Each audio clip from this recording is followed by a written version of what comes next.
The Shanghai Free Trade Zone is the first Hong Kong-like free trade area in the Chinese mainland, designed as a testing ground for a number of economic and social reforms. 5 years into its operation, how has it brought new momentum to boost economic development? The latest data show more than 35,000 new foreign-invested companies were established in China in the first 7 months of this year, a year-on-year increase of 99%. China's pilot free trade zones and the Western region have become new areas for foreign investment. What policies make them popular destinations for doing business? China has the potential to expand the world's digital frontier in the coming decades. How are its free trade zones helping to develop the potential of the digital economy? A Chinese delegation is visiting the US for trade talks, the first since negotiations broke down 2 months ago. Will the meetings achieve any positive results before the next round of tariffs take effect? Well, this week marks 5 years since the start of the Shanghai Free Trade Zone, a revolutionary plan to transform the way China does business. Who would have predicted 5 years ago that China would today be in the midst of a murky trade war, that tit-for-tat tariffs would be hurled across the ocean from the United States on an almost weekly basis, and that the very founding tenets of a free trade zone, globalization, would be pitted against protectionism in what some are beginning to call the new Cold War. Well, how has the Shanghai Free Trade Zone fared against this economic warfare? Has it weathered the storm? And can free trade zones come up with ideas that matter enough to reform China's economy, and perhaps more importantly, dampen down the fire between Washington and Beijing? Well, to discuss these issues and more, I'm happy to be joined in the studio by Zhu Jiandong, Unigroup Chair Professor at the PBC School of Finance at Tsinghua University, and Andy Mok, Founder and Managing Director of Red Pagoda Resources. And we'll also be speaking via the wonders of satellites to Mr. Xiao Yu, the Chief Economist and Deputy CEO of Orient Securities Company.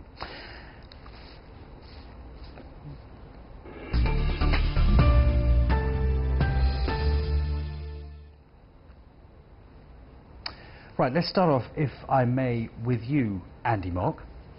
Let's go back to basics here. What is a free trade zone? Well, Jeff, a free trade zone, simply put, is just a kind of special economic zone, meaning a part of a country that has rules and regulations around doing business that's different than the rest of the country. So a free trade zone is just an area where there are special rules around the import, processing, and export of goods into a particular country. So if it's such a good idea, if you've got these rules established and they work well, and there's lots of them, isn't there? There's lots of easier routes into business through these zones. Why don't they roll them out across the whole of China? Why do they restrict them to certain zones? That's a great question, and I think to understand that we just need to look back into contemporary Chinese history. So at the start of economic reform and opening in 1978, Deng Xiaoping made a very famous comment that China would cross the river by feeling the stones.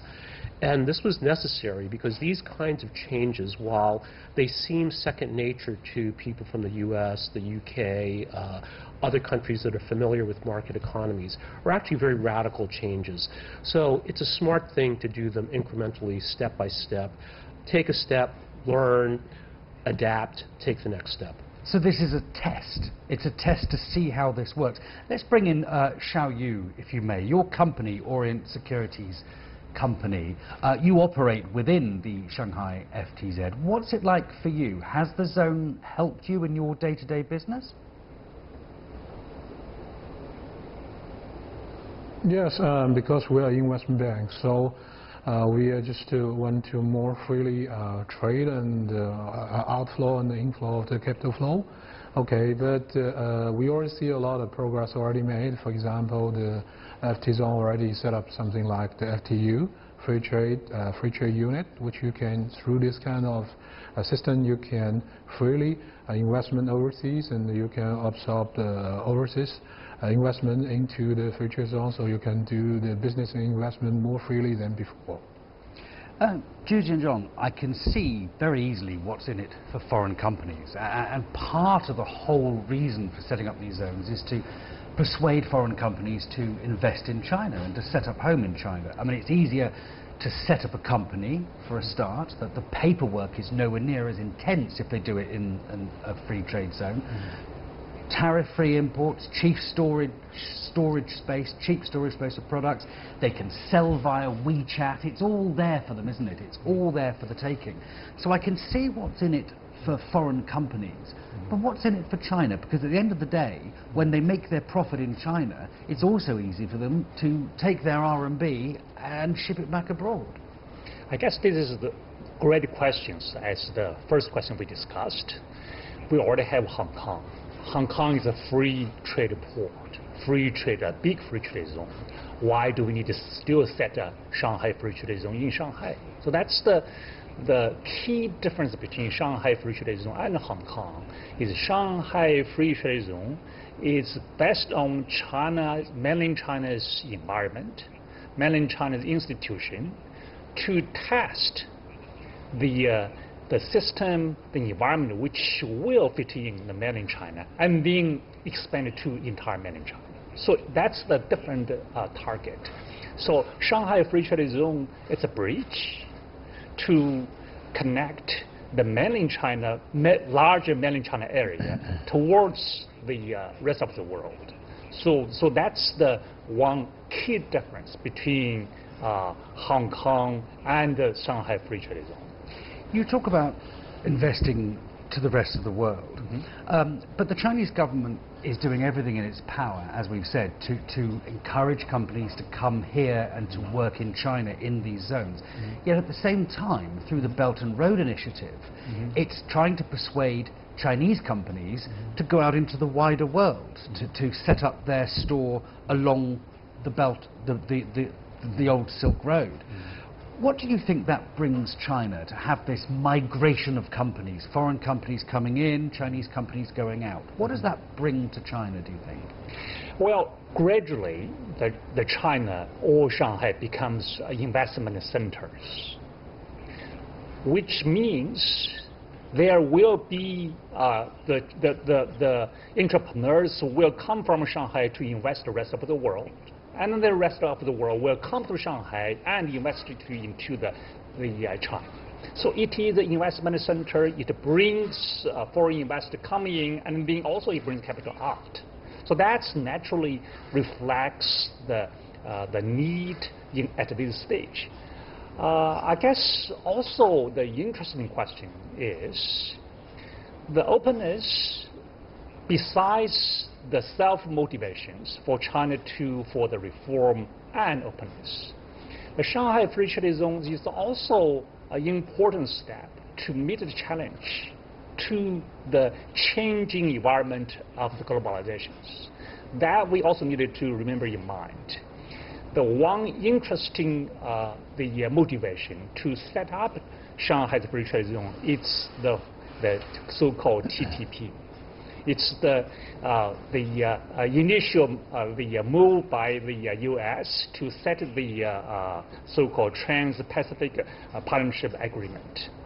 That actually it was a major challenge to China, and then China to set the Shanghai Free Trade Zone as the experimental area to meet that challenge. I think that also is the background.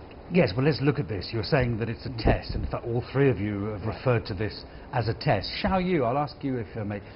Has China passed the test? Has the Shanghai Free Trade Zone passed this test that was set up 5 years ago? That's a very good question. As you can see that we made some progress. For example, we just let along a lot of overseas investment into China, into the Shanghai Free Trade Zone. For example, you can see Tesla. Okay, Tesla coming to Shanghai Free Trade Zone. It's a very good example. But in the other aspect, I think we just made some only few progress. For example, we don't cut the tariffs a little bit further.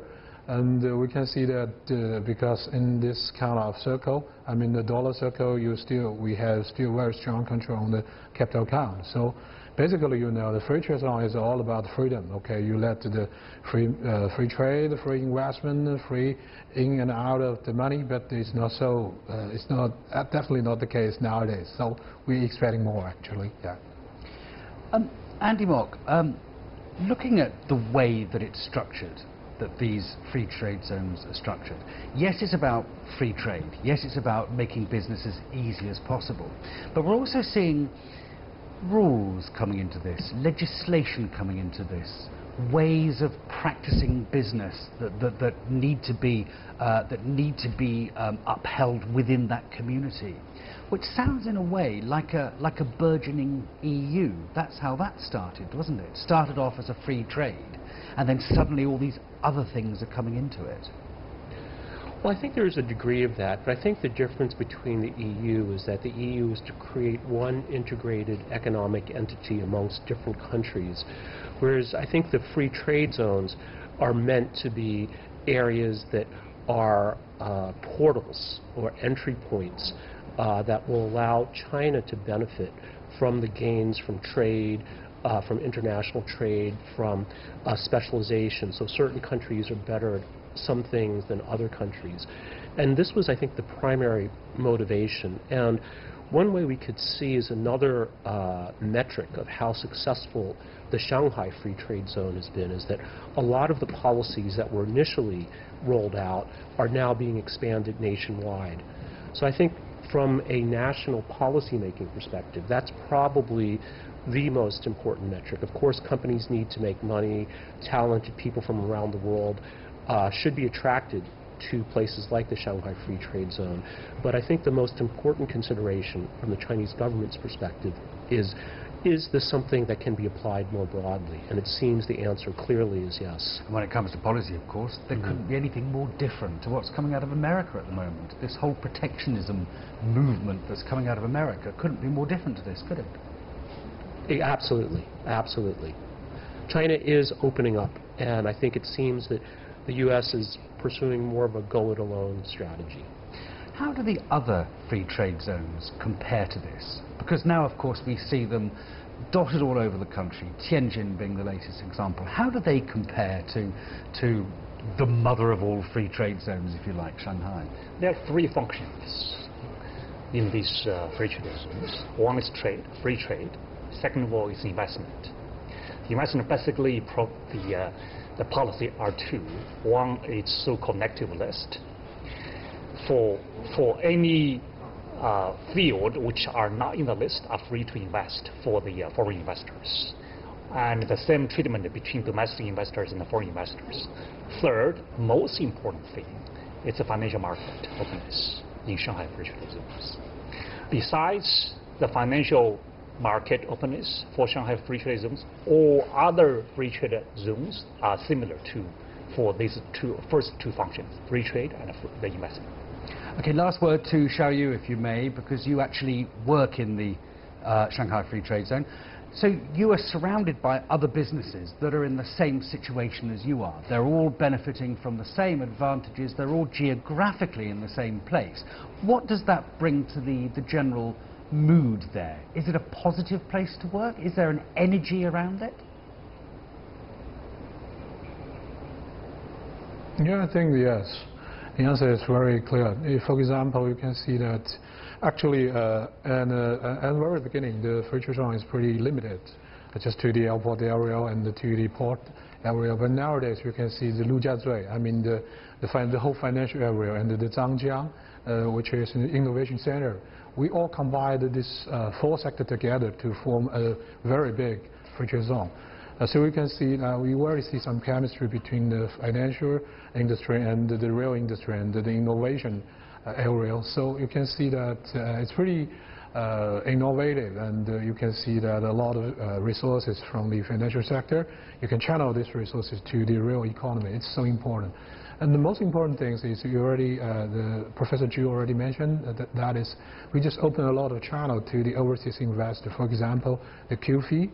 And the QT as well, which means our China's capital can go freely overseas. So it's very good communication, and it's a lot of, you can see we set up the free trade zone and facilitate this kind of out and going out and go in. That's very good, and some chemistry already happened, I think, over there, yeah. Okay, Xiao Yu from Orient Securities Company, who joins us live from Shanghai. Thank you very much indeed for that. Gentlemen, we're going to take a short break, but then we will return to widen the discussion to talk about the trade war. Have we talked about the trade war enough? No, probably not. We'll come back to that in just a couple of minutes after this short break.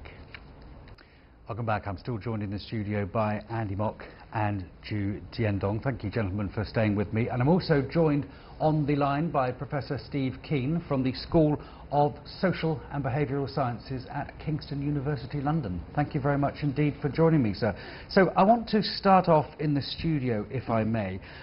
Andy, we're hearing rumours, and I want you to try and tell me whether this is true or not. We're hearing rumours from Reuters that apparently banks in the free trade zones were instructed last week to restrict offshore RMB loans and deposits to help support the Chinese currency, which, as we know, dropped to a 13-month low against the dollar. Is this true, do you know?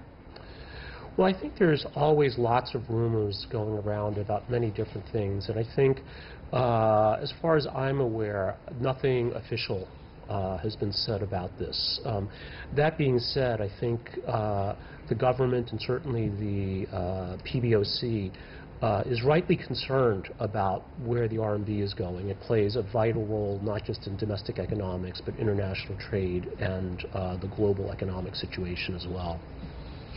Free trade zones then make it easier for foreign companies to do business in China, as we've said, but what about the effects of these tariffs that are coming short and fast from the States, that we're getting more and more every day? What about these tariffs? What are they doing for free trade zones, do you think? Well, I think they not only have a negative impact on free trade zones, but trade overall, for a couple of reasons. So first, tariffs typically end up being a tax on the consumer, so they make it more expensive for consumers, whether they're in China, the United States, Europe, to purchase goods that they need. So that means their money goes not as far, so that's not good.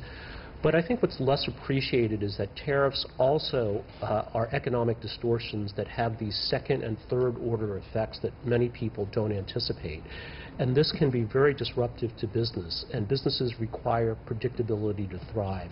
So I think for both of these reasons, whether we're talking about free trade zones, whether we're talking about Fortune 500 companies, or whether we're talking about startups, tariffs generally are not a good idea. Professor Steve Keen, the US Treasury imposed sanctions on 944 foreign entities and individuals in 2017, and they reckon that it'll surpass 1,000 this year.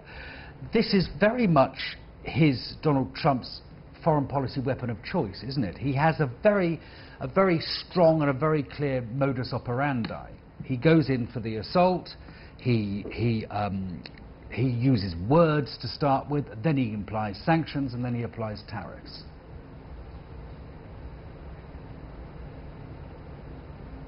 Yeah, he has a battling approach to it. I think people are trying to understand him as a president or a politician. They should really understand him as a real estate magnate trying to screw the best deal he can get out of opposing real estate magnates. That's how he sees the world.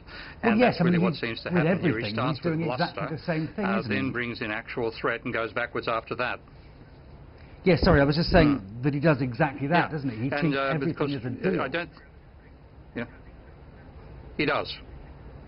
Yeah, and as far as he's concerned, there's always a winner and a loser in a deal. Now, I'm quite a critic of conventional theory about free trade, and I can see a role for tariffs in industrialization process for an underdeveloped nation, which was the route followed by China, by Japan, by South Korea, by Germany over many, many decades, and we know empirically that process works. But this is quite different. This is actually a person who believes that every deal has a winner and a loser, and he intends being the winner.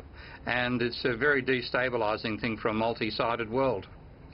Does that say more about America than it does us? That he uses, this is for you, Zhu Jiandong, that he uses money as a weapon here? Does it say more about American culture in the 21st century than it does about our lives here now? I guess that trade dispute between China and the U.S. actually reflects domestic interest groups conflicts and international interest conflicts. So what Trump administration does may not represent what actually firms in the U.S. is willing to do.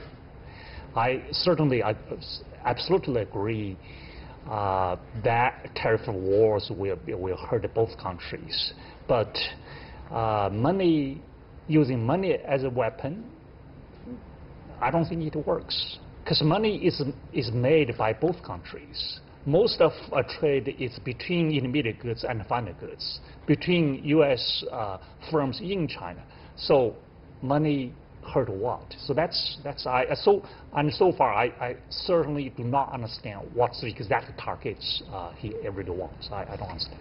Professor Steve Keen, economic experts have been saying time and time again, haven't they, that tariffs will not be effective in addressing what are said to be their aims. Their aims, namely, better access to the Chinese market, better IP protection, technology transfer requirements, all of those things, and that they're going to actually hurt US investors just as much as the Chinese.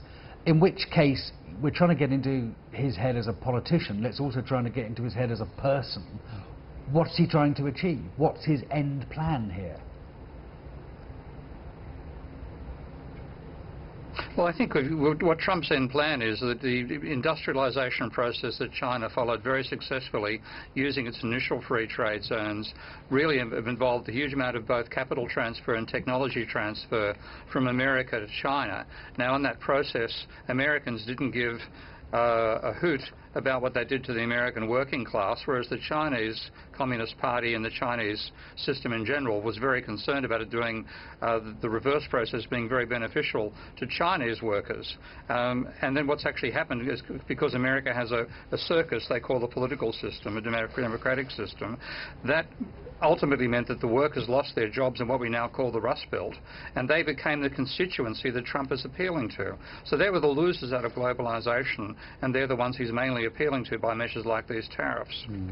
Andy Mock, I talked earlier on about, I said possibly a little flippantly, that this could be a new Cold War, but I know that some experts are certainly saying that this is a Cold War scenario. The Cold War, of course, was a war of two ideologies, capitalism and communism.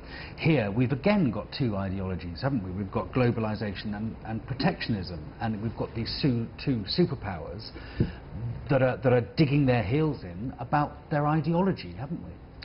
I think we do, but it's more than just ideology, because when we look at the United States, for instance, the National Security Strategy that was released in December 27, it outlined two new threats facing the United States. It used to be terrorism. Now it's the two revisionist countries of China and Russia. We recently also have seen this new organizing principle where in the past, since World War II, the business of America was business, meaning that business trade was what mattered. But now we see this new concept of national security under which economics falls under this, meaning that all of these are being subordinated to this fight against the U.S.'s perceived adversaries of China and Russia. So in that way, I think we are seeing not just a Cold War. I mean, it doesn't seem likely, at least so far, that there will be a hot war, meaning a shooting war, but that this is not just a contest of ideologies, but really, I think some publications have called this maybe a sharp war, meaning there will be pointed parts of it that are very, very open conflict, but not necessarily military in nature. But of course, in the last Cold War, the Cold War, most people in those respective countries supported those respective ideologies, but that isn't necessarily the case now, is it, Zhu Jianzhong? Because we're now having in the States at the moment huge numbers of people saying, stop it, this is hurting us too much. As we speak right now, there are these court cases starting up. It's day one today when people are saying, we've got to find another way because we're the ones that are suffering here. That's exactly right. So I want to use one word to describe that: complicated. That's a good word. Right. The results and the expectations are very different. For example, employment. If the Trump's target is to increase the employment, the unemployment rate is historically low. What does he want to do?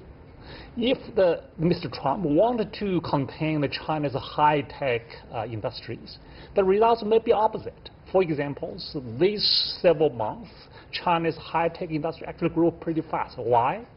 Before, China can import the high-tech from the States. Now, that becomes difficult. Then it motivates the China firms actually to invest more in high-tech. So the results may be very different from the initial, actually, the expectations. I think that so we needed to wait to see what would be results to become this kind of simple targets. The result would be very different. Yes. Okay. Well, we've got 3 minutes left, and I've got 3 guests, so I want to give you each a minute to end the program positively. Professor Steve Keen, what do you think needs to happen now, either on the side of China or on the side of the US, or indeed the EU or any of the others that are involved in this increasingly global trade war?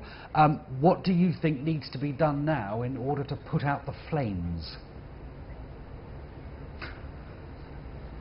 Well, the 2 things I'd do straight away is start developing an alternative to the American dollar for international currency. We should never have used the American dollar. It should have been an international currency like the Bancor, which Keynes argued for back at the Bretton Woods conference and was overruled by the American delegation. That would be the first thing to do. And the second is this is going to promote a large amount of investment in each of the countries to replace the goods that are currently being damaged by the trade war, as your previous guest said. And I think that's a good development. This may well spur more industrialisation in China to provide the high-tech goods it currently can't produce for itself and has to import from America. Andy Mock, get rid of the dollar. What are we going to replace it with? The yuan? Well, I think that's a very interesting point. I don't know if the yuan is today ready to be the next global reserve currency, but certainly there's a lot of energy. I think just today Germany called for an alternative to the US dollar as a payment system, largely because of the controversy around the US-Iran nuclear deal. So I think this is in play. But how to solve this problem? I think that hopefully that both sides, it's mainly the US, I think, that is the catalyst for the trade skirmish, if not war yet. But that the US will see a way to coexist peacefully with China versus taking a more adversarial stance. Okay. CGTN Dong, very quickly, in a word, what can be done? Dialogue. Dialogue, talk, be rational. Dialogue. We should have a program called Dialogue. Right. What a great idea. Where ideas matter. Where ideas matter. Andy Mock and CGTN Dong, thank you very, very much indeed. And also to my guest, Professor Steve Keen, who is there for us in Australia. Thank you very much indeed for those comments. I'm not sure what we've solved today, but we've certainly debated the matter in great depth. Thank you, gentlemen, very much indeed. That's Dialogue. I'm Jeff Moody, standing in for Young Ray. Thank you for watching. From all of us here at CGTN, bye-bye. Thank you for your company.